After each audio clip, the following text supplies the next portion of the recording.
I found out the truth about iPad sizing. No matter which size I pick, I'm gonna want the other one.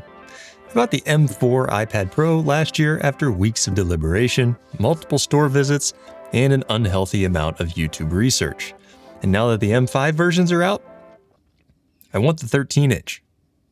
Not because I made the wrong choice, but because there is no right choice.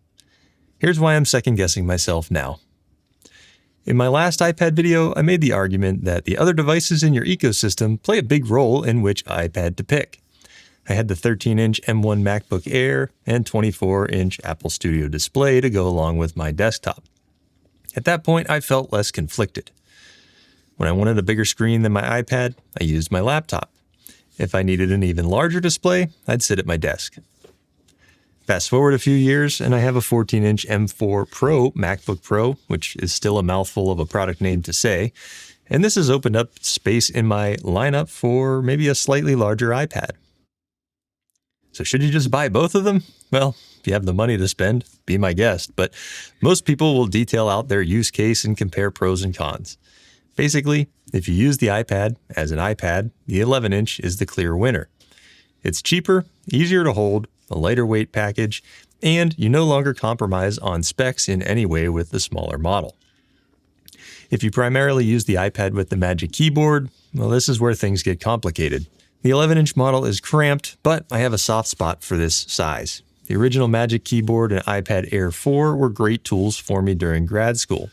They helped me take handwritten notes and even type scripts for my YouTube channel in the very beginning. Nostalgia aside, the same is true with the current generation. The 11-inch model is smaller, lighter, and easier to pack into a bag alongside a laptop rather than in place of one. Even so, I end up using my iPad 99% of the time glued to the Magic Keyboard. This comes with some minor gripes and compromises due to the size. The 11-inch is unstable on the couch. As a 6-foot-tall person, cramped might be an understatement. It can look and feel ridiculous at times trying to work on the couch, and this is exactly why I want the 13-inch iPad. I'm glad Apple came to their senses and offer now the same tech with the smaller device, but because of this, the 13-inch has lost any reason for most people to buy it. At least toss in a bigger battery or something in there. Other than screen size, the price jump at baseline is $300 more for a slightly larger yet slightly more awkward display size. By moving up, you gain little horizontal screen real estate, which would be a key reason to choose the bigger model, now with windowing support in iPadOS 26. You get a 4:3 aspect ratio that admittedly is closer to a laptop screen size than it is a tablet. The extra height then is not useful for me. A more stable keyboard comes along with the upgrade, but I don't get that much of a bonus for side-by-side apps like calendar and reminders due to that strange aspect ratio. The other thing that had me curious to upgrade was a cellular model, but after seeing Verizon's high prices for monthly data plans, I'll just stick with the Wi-Fi model for now.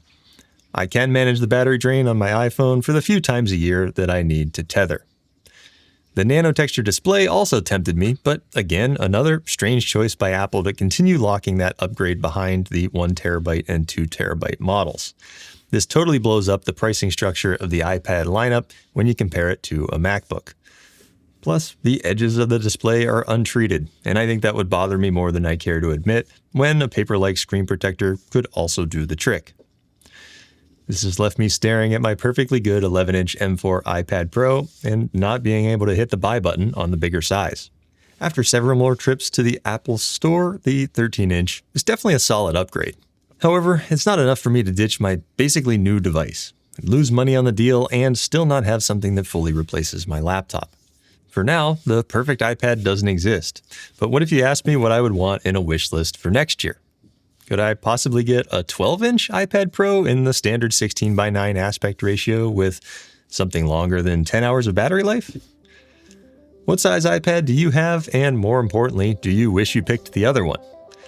Let me know in the comments below, and if you found this video helpful, hit that like button and subscribe for more honest Apple ecosystem videos. As always, thanks for watching, and I will see you in the next one. Later.